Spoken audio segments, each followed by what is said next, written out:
27वीं आईनी तरमीम की मंजूरी के लिए ऐवान ने कौमी इत्तेहाद और यगानगत का मुजाहरा किया। कौमी असम्बली में इज़हार ख्याल करते हुए वज़ीर आज़म शहबाज शरीफ ने सदर मुमलिकत नवाज शरीफ, इत्तेहादी जमातों के सरबराहान और अरकान का शुक्रिया अदा किया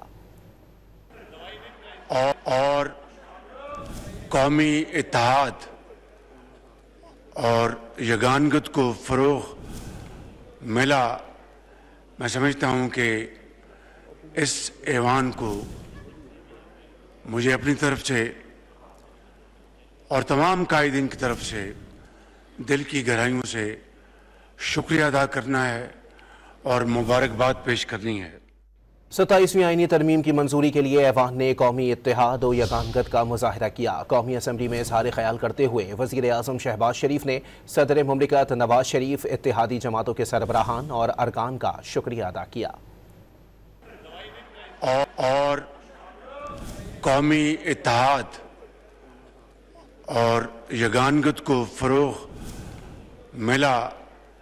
मैं समझता हूँ कि इस ऐवान को मुझे अपनी तरफ से और तमाम कायदीन की तरफ से दिल की गहराइयों से शुक्रिया अदा करना है और मुबारकबाद पेश करनी है।